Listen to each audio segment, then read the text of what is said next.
déclare la deuxième édition du BlueMind Summit ouverte et je laisse la parole. Je laisse la parole à Pierre Baudraco. Merci Leslie. Donc bonjour à tous, bienvenue à cette deuxième édition du Summit. Attendez, je regarde juste comment on passe. Ok. Donc, on va démarrer cette journée qui va être riche en conférences aussi bien techniques que fonctionnelles, pour laquelle on a beaucoup travaillé pour essayer de vulgariser et synthétiser un petit peu la moelle des travaux que l'on fait, des choses que l'on a faites, de comment on les fait, et de ce qui est en préparation et qui va arriver dans les prochaines versions. Pour démarrer, moi je suis donc Pierre Baudraco, le président de BlueMind, et je vais vous parler, vous donner un aperçu rapide de ce qu'est BlueMind, de quelle stratégie on met dans le développement du produit, d'expliquer un petit peu notre positionnement sur le marché, comment on aborde ce marché, et puis, et notamment, quel sens on met à tout ceci. Alors, BlueMind, en bref, quelques chiffres et voilà, pas plus vite que mon discours. Donc, nous sommes le premier éditeur de messagerie d'entreprise européen. On précise la messagerie d'entreprise à distinguer de la messagerie opérateur. La messagerie d'entreprise, c'est ce qu'on a dans les organisations et on va beaucoup travailler tous les sujets de partage, de collaboratif étendu, de différents types d'accès par mobile, différents types de clients, Thunderbird, Outlook ou autres, un petit peu différents des messageries opérateurs. Nous avons un peu plus de 500 clients aujourd'hui. Une des particularités, c'est que notre solution est open source. Alors, nous avons une approche pragmatique de l'open source et pas du tout dogmatique. Nous, ce qui nous intéresse, c'est le côté scientifique, c'est le côté transparence, c'est le côté partage des savoirs et publication de ce que l'on fait. On est éditeur, donc on travaille avec des intégrateurs. On a une trentaine de partenaires intégrateurs qui vont avoir en charge de déployer la solution soit chez vous ou de vous proposer des offres hébergées ou tout un tas de services autour du produit. Nous sommes présents à l'international, nous avons une couverture internationale, nous travaillons essentiellement en France, mais avons aujourd'hui plusieurs partenaires et clients en Afrique. On a par exemple tout le gouvernement du Burkina Faso, on a des ministères dans d'autres pays d'Afrique, on travaille avec Orange Côte d'Ivoire, donc on a quand même quelques belles références. Et également en Allemagne, où nous investissons depuis un peu plus d'1 an, et nous avons enfin signé les premiers partenaires et clients, et des contacts à assez bon niveau, parce que ce que l'on fait, la problématique que l'on résout, elle est valable en France, mais elle est également valable dans les différents autres pays. Particularité de BlueMind, autre point clé, c'est notre maîtrise technologique. En fait, tous les composants, protocoles, et briques logicielles dans BlueMind, on les maîtrise complètement. En général, on développe la grande majorité.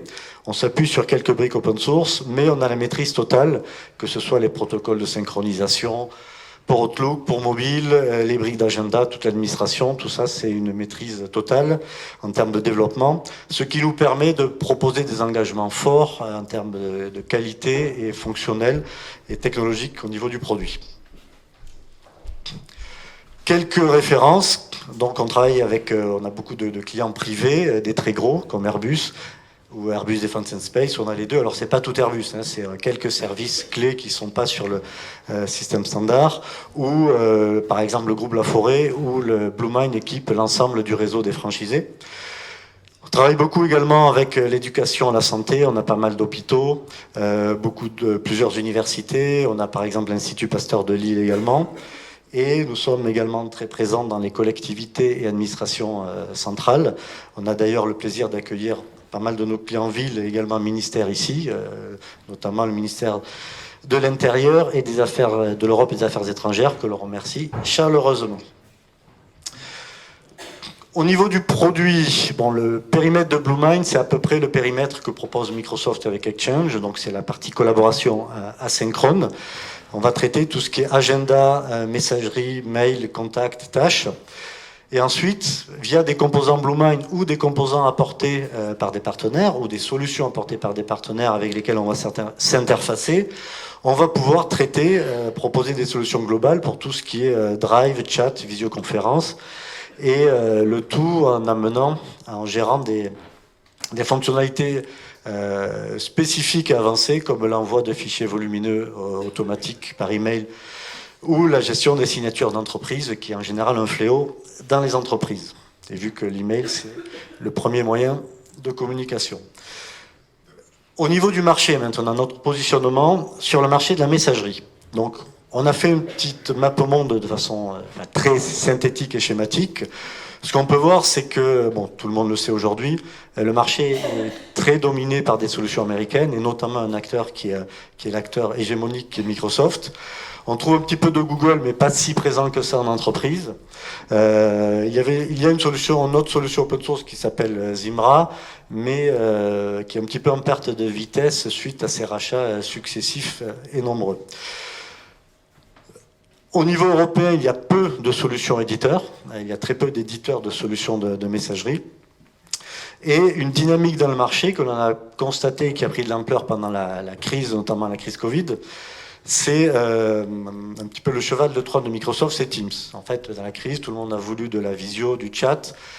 Microsoft a offert Teams et beaucoup d'entreprises ou d'organisations, de collectivités ont pris Teams parce que ça se déploie très simplement, il n'y a rien à faire, et après en ont profité pour basculer l'ensemble sur Microsoft. Donc c'est un peu une technique habituelle chez Microsoft de cheval de Troie, et c'est quelque chose sur lequel on a pas mal réfléchi et sur lequel on essaie de se positionner, notamment avec nos partenaires, pour proposer une offre globale.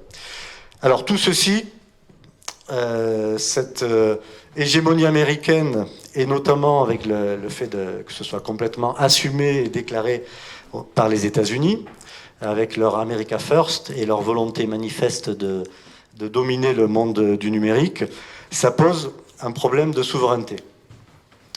Alors la souveraineté, elle est souvent abordée par l'angle, il faut protéger ses données. Les données personnelles doivent être protégées. Alors certes, c'est vrai, c'est un enjeu majeur. Pour protéger ces données, il faut garder la capacité d'exploiter, d'héberger et maintenir ces informations, puisqu'en fait, ce sont ces personnes-là qui vont avoir accès aux données. Donc si on ne les maîtrise pas, eh bien, on ne peut pas savoir ce qui va se passer au niveau des données. Mais par contre, à notre point de vue, la souveraineté, c'est plus large et c'est pas suffisant de se restreindre aux données. Pour nous, la souveraineté, c'est la capacité de décider, c'est-à-dire de garder son destin en main, la capacité d'avoir son libre arbitre et de pouvoir faire des choix. Sauf que pour faire un choix, il faut avoir des alternatives. Et donc, il est très important de préserver la capacité de pouvoir développer, créer ou produire ses propres alternatives, et donc d'avoir des compétences locales, en France ou en Europe, parce que si vous n'avez pas d'alternative, ben votre choix, ça sera quoi? De prendre la solution hégémonique ou de rien faire? Bon, en fait, vous n'aurez pas de choix. Donc cet aspect-là, de garder des compétences et de développer des solutions locales est très important d'un point de vue souveraineté, macro et réelle capacité. C'est vrai dans le numérique, mais pas que dans le numérique. On l'a vu pendant la crise sur différents secteurs. Quand on ne maîtrise plus, on n'a plus la capacité de faire par nous-mêmes, ça ne veut pas dire qu'il faut tout faire, mais ça veut dire qu'on doit être capable de répondre à certaines problématiques. On perd en fait notre liberté de choix. Alors ceci est particulièrement vrai dans la messagerie, parce que la messagerie, ça a deux aspects clés ou critiques. Le premier, c'est que c'est un outil qui est en général le plus critique dans les entreprises. On le voit, hein, quand la messagerie s'arrête, en fait, c'est la panique ou la catastrophe dans les organisations. Il y a pas mal d'articles qui relatent les cyberattaques que l'on voit là, maintenant régulièrement. Et souvent, dans les articles, on va trouver des phrases du type « Ah, mais les employés à l'étranger du groupe sont aussi au chômage technique, sans accès à leur email ». Et donc, ça juste montre qu'en fait, quand on n'a plus accès à sa messagerie, souvent l'organisation est paralysée. Pourquoi? Parce que dans la messagerie vont passer tout ce qui est les informations des clients, les factures, les commandes, les devis, les contrats, les rendez-vous, tous les documents avec l'extérieur. Donc quand vous n'avez plus ça, eh bien souvent on est paralysé. Autre point important, c'est que du coup la messagerie c'est un petit peu un livre ouvert sur votre organisation, puisque la majorité des documents finissent par transiter par email. Donc en termes de sécurité des données, c'est aussi un aspect important. Alors quoi faire? Il suffit de proposer une solution française. Mais ça, c'est un peu une vision très rapide du sujet. Parce que au niveau de la messagerie, comme d'ailleurs dans beaucoup de solutions pour l'utilisateur final, oui, la souveraineté, c'est important, mais malheureusement ou pas, mais c'est toujours secondaire par rapport à l'appréciation des utilisateurs. C'est-à-dire que si vous faites une solution qui est sécurisée, qui est souveraine, mais qui est compliquée ou qui ne plaît pas à l'utilisateur, eh bien, ne sera simplement pas utilisée. Et dans la messagerie, c'est en fait la satisfaction utilisateur ou le rejet potentiel utilisateur prime sur le reste. J'en discutais avec un des représentants de la NSSI, l'Agence de France nationale de sécurité, qui me disait non, mais la souveraineté c'est vraiment important, vous allez voir, on va imposer. Je dis ben, très bien, c'est important. Donc vous protégez ou vous gérez à peu près 150 OIV, organismes d'intérêt vitaux. Combien ne sont pas sous Microsoft? Bon, et la réponse, en fait, montre clairement ce sujet. Dans ce domaine-là, c'est la satisfaction utilisateur qui prime. Alors, comment on répond à la satisfaction utilisateur? Comment on répond à la demande du marché? Donc, l'enjeu, c'est de faire un bon produit. C'est la base. C'est ce qu'on essaie de répéter toujours dans notre écosystème et à nos confrères. Il faut d'abord faire un bon produit. Nous, on a classifié un petit peu la problématique ou la demande en 4 aspects qui vont d'ailleurs être des thématiques de cette journée. 1, les fonctionnalités. Il faut suivre au niveau fonctionnel, et on va le voir qu'en messagerie, c'est pas du tout simple, c'est pas juste, ah ben j'ai des emails et j'ai un agenda, c'est bon. Non, non, on va voir, ça va beaucoup plus loin que ça. 2, comme c'est un outil qui est très utilisé, en général par tous les collaborateurs de toutes les organisations, ben c'est un outil qui est emprunt aux habitudes. Il y a des habitudes, il y a de la résistance au changement, c'est normal. Et donc, il faut traiter ce sujet. On ne peut pas passer de force, là encore, c'est un phénomène de rejet, et la solution sera rejetée. La résilience, on a vu, la messagerie c'est critique, il faut que ça marche. Aujourd'hui, on ne peut pas se permettre d'avoir des messageries qui s'arrêtent ou qui s'arrêtent trop longtemps. Et puis la scalabilité, qui est la capacité à ce que la solution puisse vous accompagner lors de vos évolutions, que ce soit augmentation de volume, que ce soit augmentation du nombre d'utilisateurs ou augmentation de l'usage du collaboratif de plus en plus global. Donc comment on répond à ceci, nous? Leslie ne m'a pas grondé encore, ça va. Alors sur la partie demande, il y a 2 aspects sur les fonctionnalités avancées auxquelles il faut répondre. Il y a les aspects fonctionnalités avancées pures de messagerie. On pourrait penser que c'est simple, hein. De loin on dit ah, il y a un agenda, c'est bon. Comme je disais, non, pas du tout. Aujourd'hui, quand on discute avec des prospects ou qu'on voit les retours des clients, les questions c'est plutôt mais je dois faire une réunion récurrente, un conseil électoral, tous les 3e lundis de chaque mois. Mais est-ce que je pourrais, est-ce que le 3e mois, c'est finalement mettre une exception pour que ce soit pas le lundi mais le mardi? Mais on veut inviter le maire de la commune voisine, donc avoir un invité externe, mais lui permettre de choisir son propre créneau horaire, etc. Est-ce que ça, c'est supporté? Et supporter sans faire des échanges de mails, directement par l'application. Donc le type de fonctionnalité qu'on va trouver, qu'on va développer dans la messagerie, c'est à ce niveau-là. Donc ça va très très loin dans le spécifique et dans la finesse. Et donc c'est un chantier très important. La conférence qui va suivre va justement montrer un extrait de nouveautés fonctionnelles que l'on a faites récemment pour vous montrer, donner un panel en fait de tout le travail, de toute l'évolution continue que l'on fait à ce niveau-là. Le deuxième aspect au niveau des fonctionnalités avancées, c'est le périmètre. Aujourd'hui, on parle messagerie, mais le collaboratif a pris de l'ampleur, sauf que dans le collaboratif, on met un peu tout. Donc on peut parler visio, on peut parler chat, on peut parler gestion de connaissances, on peut parler documents. Et donc la question, c'est comment, au niveau de la messagerie, on va pouvoir faire un lien avec tout ce monde-là du collaboratif, sachant que la messagerie, c'est souvent le point de départ parce que c'est l'outil qui est toujours ouvert, qui est toujours présent chez tous les utilisateurs. Et donc là également, on a une série de conférences cet après-midi qui va expliquer comment nous, on aborde ce sujet-là de collaboratif étendu, et notamment avec des partenaires qui vont également vous faire des présentations. Deuxième demande, c'est l'habitude. Aujourd'hui, les utilisateurs, ils n'aiment pas changer. Pour beaucoup d'utilisateurs, la messagerie, c'est équivalent à Outlook. Et donc, on va vous expliquer ce matin, lors de 2 conférences, comment nous avons fait pour supporter Outlook de façon native. Alors, à savoir, hein, pour nous, c'est le chantier le plus compliqué que l'on ait jamais fait, et de très très loin.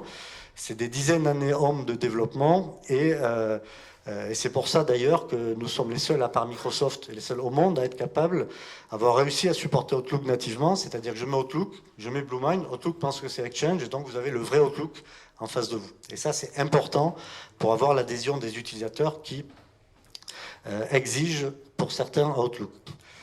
Notre enjeu, c'est de couvrir tous les usages. On supporte Outlook, mais c'est de couvrir tous les usages. Et donc, vous allez avoir une conférence ce matin qui va vous montrer également tout ce que l'on a fait au niveau interface graphique web, tous nos chantiers UX, et le résultat de ceci avec une démonstration de notre nouveau webmail. On supporte également très bien tout ce qui est mobile avec notre propre serveur de synchronisation, mais également Thunderbird où on apporte le meilleur support de Thunderbird au niveau du marché, puisque Thunderbird c'est un bon client mail mais un piètre client collaboratif. Et avec BlueMind, on vient remplacer toute la partie collaborative de Thunderbird pour mettre notre propre agenda, notre propre gestion des contacts directement dans Thunderbird. Ce qui fait qu'on obtient un Thunderbird qui est au niveau d'un client Outlook. Troisième demande, c'est la résilience. Donc la messagerie, il faut que ça marche. Je dirais même plus aujourd'hui, il ne faut pas que ça s'arrête. Donc cet après-midi, on va vous montrer tous les chantiers que l'on a menés pour passer en stockage objet, permettre le stockage objet, mais surtout pour aboutir à des fonctionnalités qu'aujourd'hui seul Exchange était capable de faire, qui sont de la sauvegarde en temps réel, du PRA, donc plan de reprise ou continuité d'activité en temps réel, et mise à jour de version sans interruption de service. Donc ça, c'était des chantiers très conséquents, que l'on a menés d'ailleurs en collaboration et en sponsoring du ministère des Affaires étrangères ici présent, que l'on remercie, mais qui étaient très ambitieux et qui nous ont poussé justement à accélérer dans cette voie. Et aujourd'hui, on va vous présenter ces résultats. Enfin, dernière demande, c'est la scalabilité, que la solution que vous allez choisir aujourd'hui puisse vous accompagner lors des modifications d'organisation, lors de votre croissance, que ce soit en termes de volume, d'usage ou autre. Et c'est pour ça qu'en fin de journée, on a une conférence sur l'architecture, on va vous expliquer pourquoi, dans BlueMind, à la prochaine version, en fait, on supprime la brique qui était une des briques centrales Cirrus IMAP, quelles étaient toutes ses limitations et qu'est-ce qu'on peut faire maintenant en l'ayant remplacée et comment on la remplace. Donc vous voyez un programme assez chargé pour la journée. Et alors nous, comment on réalise tout ça? Quel est notre modèle? Quel est notre positionnement? Alors dans l'open source, souvent on entend, enfin souvent, de moins en moins heureusement, ah mais l'open source c'est que du service. Et ça c'est vrai lorsque vous voulez juste intégrer des solutions. Par contre, quand vous voulez développer une solution, c'est absolument faux. Ça ne marche pas, ce modèle-là ne marche pas. On a eu l'occasion, nous, moi personnellement, de le tester avec une autre solution. Et c'est très simple. Pourquoi? C'est que les clients, ce qu'ils sont prêts à acheter, c'est de nouvelles fonctionnalités ou de support. Et quand vous êtes éditeur, que vous faites une solution, notamment pour l'utilisateur final, eh bien ça, ce sont que deux petites tâches. Tout le reste, maintenir l'existant, la dette technique, l'industrialisation, faire l'écosystème, faire tout un tas d'outils pour rendre votre solution digeste, compréhensible, que ce soit de doc, que ce soit d'outils techniques, eh bien, tout ça, c'est l'éditeur qui le fournit.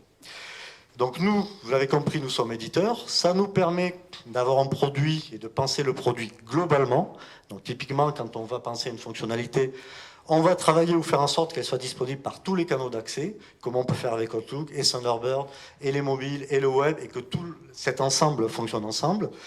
On va pouvoir travailler de façon importante tout ce qui est l'interface graphique, l'ergonomie, tout ce qu'on appelle l'UX, et vous aurez une conférence sur le sujet en suivant.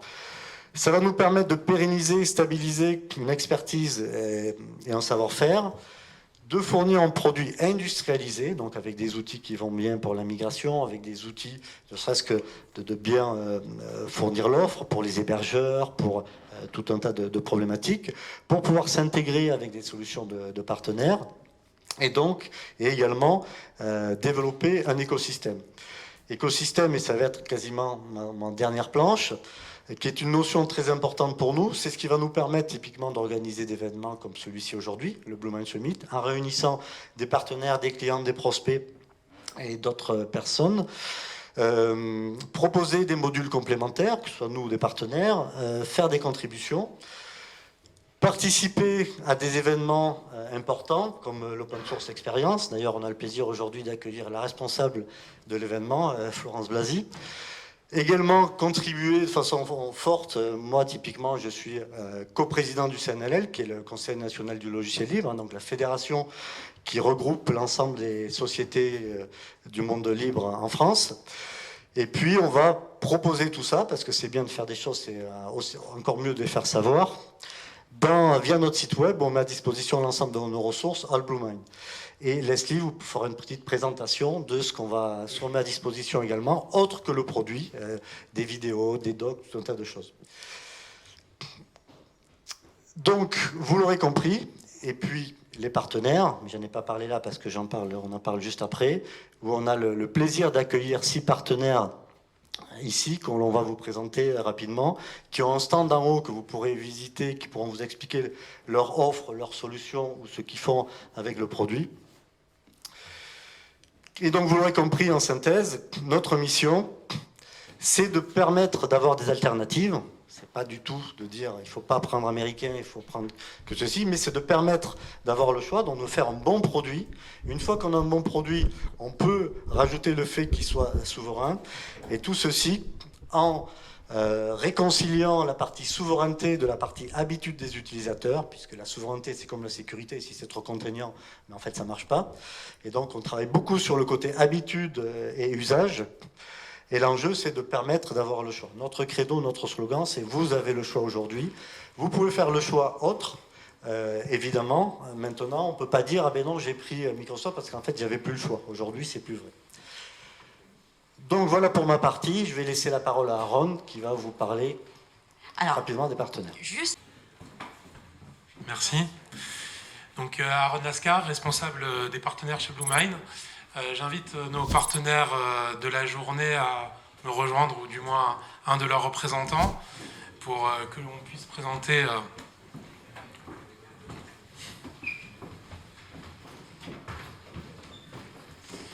donc voilà, comme ça permet pour toute la journée d'identifier les partenaires de notre journée, de notre Bluemind Summit. Donc très rapidement, une petite présentation. Non, c'est les partenaires de la journée. Oui, désolé. Donc nous avons nos partenaires intégrateurs, donc Vortex, qui intègre la solution Bluemind chez nos clients finaux, qui a également développé une solution collaborative autour de Bluemind qui s'appelle WSuite, qui va être présentée juste par la suite. On a également FactorFX, qui a été également un partenaire intégrateur, avec une solution collaborative de leur cru MyBSuite, qui fera également l'objet d'une petite présentation. Scality, qui est un partenaire technologique qui nous permet d'intégrer le stockage objet avec Bluemind et qui permet justement d'avoir la scalabilité dont parlait Pierre tout à l'heure. La société Oiseau, qui est une société de téléphonie et qui est également un partenaire technologique de Bluemind avec qui nous travaillons sur de nombreux projets. Interstice, qui propose la solution collaborative qui permet également d'avoir un digital workplace et qui intègre aujourd'hui Bluemind.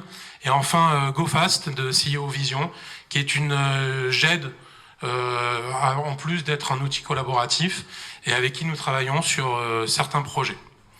Voilà, donc je vous invite par la suite, lors des moments de pause, à les rencontrer au premier étage et de pouvoir discuter avec eux de vos différents projets. Du coup, je vais laisser la parole, je pense, à Vortex, qui va prendre la suite des conférences. Très bonne journée à tous.